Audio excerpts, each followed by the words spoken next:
Hey everyone, my name's Kevin and this guy's name is Button. He's my dog, and I'm going to talk to you today about how to invest $1,000. If you have an extra grand lying around and you want to get a little bit more out of your finances, watch this video for the tips that I break down. I make personal finance videos like this all the time, and if you like that sort of thing, be sure to subscribe, and if the video helped you out, I'd really appreciate it if you gave it a like. Now, let's jump right into it. So the goal of investing is really straightforward and simple. You want to have more money at the end of the day. Now, if you have $1,000, you can make it work for you and either, number one, generate more income, or number two, lower your expenses. Simple enough. I made a video on how to invest $100 where I talked about paying down debt, developing skills, and creating an emergency fund. All of those still apply to how to invest $1,000, but I'm not going to talk about any of those tips here. I'm going to give you 5 new tips on what I'd recommend to do with $1,000. Number one, if you work and you have access to a 401k, I highly recommend contributing to it because chances are your employer is going to match your contributions up to a certain amount. Now, what does that mean? Well, if your employer matches you 50% on every dollar you put in up to a certain amount, that means if you deposit $1,000 into your 401k, your employer is going to kick in $500. That's free money right there, and that's a return that you simply cannot turn down. Now, a 401k itself is not an investment. A 401k is a bucket where you put your money and choose investments, and it's a retirement account. But the point is, if your employer offers it and they offer a match, this is about as easy of a return as it gets. Number two, if your employer doesn't offer a 401k, or even if he does and you contributed to that up to the match, I'd recommend opening a Roth IRA. Now, what is a Roth IRA? Well, Roth IRA is an account type that you can use in order to save for retirement. And it's a special account because every dollar that you put in there gets to grow tax-free for your entire life, and you can withdraw it at age 59 and a half tax-free, no matter what it grows to. So if you put money into your 401k and you keep doing that year after year after year, and at the end of age 59 and a half, you have a few $1,000,000 in there, it's tax-free to you. You can withdraw that money absolutely no taxes. Doesn't matter what the tax rate is in the future, it'll always be tax-free. I made a video on Roth IRAs before, so check it out if you want an in-depth look at Roth IRAs and actually how to open them. But let me leave you with a few key points here. A Roth IRA is, like I said, tax-free on your withdrawals. You're gonna pay taxes when you deposit your money into there, but you're not gonna pay anything no matter what it grows to. Number two, I'd recommend opening it at a place like Vanguard or Charles Schwab, opening this account and then choosing specifically the following stock. Now, this is not a recommendation that you should just take, and just run with it. This is merely my opinion. This is what I do with my personal investments. I choose the Vanguard Total Stock Market Index Fund. If you're going to buy an ETF version of this, it's called VTI. The reason why I like this so much is because the fee on it is extremely low and it covers the broad-based stock market. So what does this mean? It covers basically all the big public companies that you follow and a lot of medium-sized ones and a lot of small ones. So you're going to get a little tiny piece of Apple, of Amazon. You're going to get some of the more mid-cap companies and some of the smaller companies out there. You're going to diversify greatly, and you're going to be able to benefit from the growth of the American economy over the long period of time. This is what Warren Buffett recommends doing if you don't want to spend time choosing individual investments and you want to outperform most actual people, individual investors out there, and you want to be the market, not beat the market. You're going to buy VTI and you're going to forget about it. And it's going to grow to a substantial amount of money, more than likely by the time that you retire. Historically, the stock market on a broad level, the thing that VTI tries to track, has gone up around 10% before inflation or 7% after inflation since around the late 1800s. Now, in every single year, it's going to go up below, above or below that amount, but on average, it's going to be around 10%. This means that if you're putting the maximum amount that you can contribute according to the government into your Roth 401k, then you're able to save hundreds and hundreds of thousands of dollars tax-free by the time you retire if you take into consideration some of this growth. One of the cool things that I like to think about is for every $1,000 that I'm putting away into a VTI, I'm going to get dividends alone, which are just little payments you get for being owners of the company. You're going to get about $1.50 a month for every $1,000 you have invested in there, which is kind of neat. It's kind of like a taco a month for every $1,000 you have. Maybe that's a really weird thing to think about, but that's how I like to contextualize it. Number three, if you have $1,000, I'd recommend opening an after-tax account at a place like Charles Schwab, which offers the ability to buy stocks with no commissions whatsoever and to have no account maintenance fees whatsoever. I'd specifically recommend Charles Schwab because they recently announced that they have fractional investing, which means that you can buy stocks for only, you could buy just a fraction of the share. You don't need to buy the whole share. So if you have $1,000 and you wanted to buy Amazon, for example, because you thought that Amazon is going to be a good company to own, you'd be out of luck because one share today costs around $1,700 or $1,800.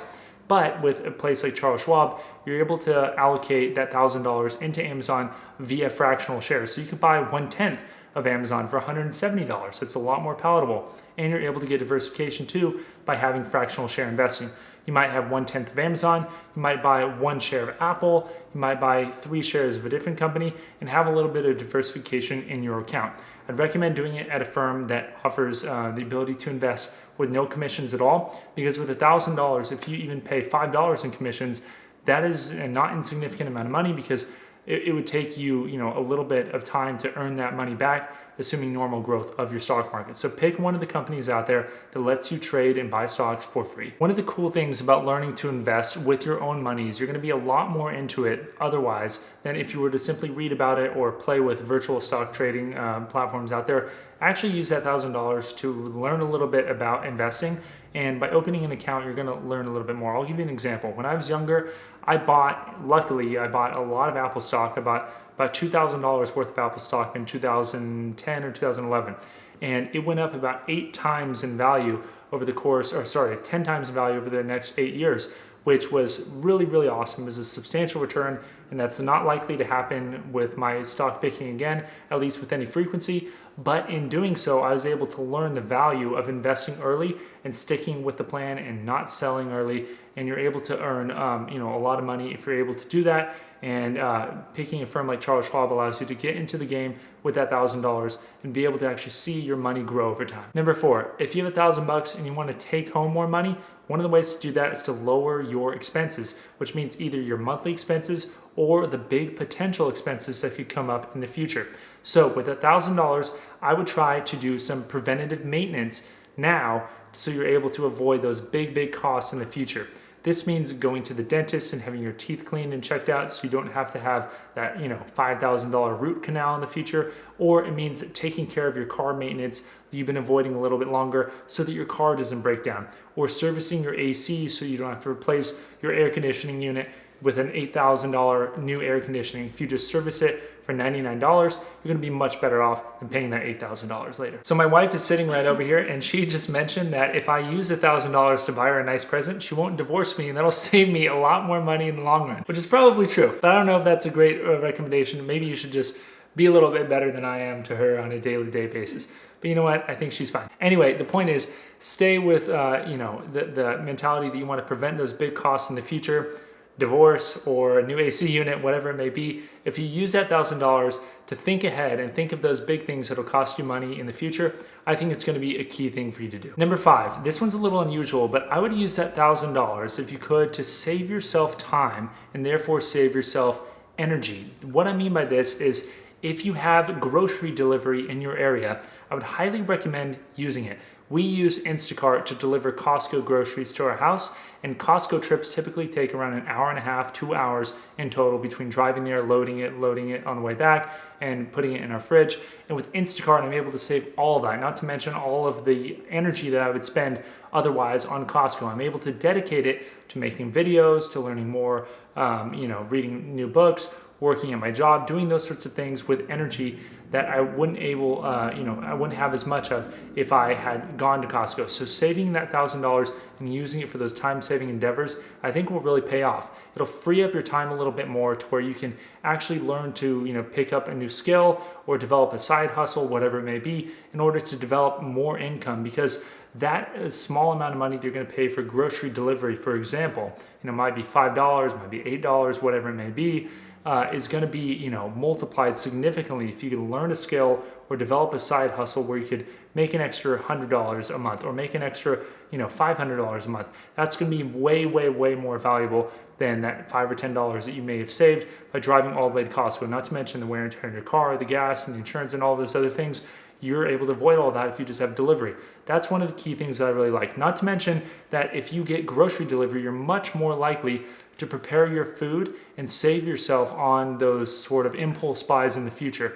I know that one of my biggest expenses is eating out. I like to go, to a place called Cafe Rio. I like to get a salad, and it's one of the most enjoyable things. And one of the reasons why I like to do that is because I'm pretty lazy. I don't like to cook. My wife fortunately cooks a lot of her meals, but when she doesn't feel like it and I don't feel like it, we oftentimes will go to Cafe Rio and pick something up. But if you get grocery delivery and you meal prep all of your meals ahead of time, say on Sunday, you're able to have a lot of meals in the fridge, and it's a lot easier to go to your fridge than it is to go to your car and then go to a place and order a meal there. You're going to save yourself a lot of time. You're probably going to be a little bit healthier because you're going to eat at home a little bit more, and it's something that I'd highly recommend doing. So those are my top 5 suggestions that I'd recommend doing with $1,000, not to mention those ones that I mentioned in my $100 investing video. So what do you guys think of that? Let me know in the comments below. I really want to know. If the video helped you out, be sure to give it a like. And if you like this sort of thing, you're a nerd like me, you like talking about air conditioning maintenance and investing in index funds, then be sure to give a subscription to this channel because I make videos like this all the time. Now, that's about all I got to say. I'll see you next time. Thanks.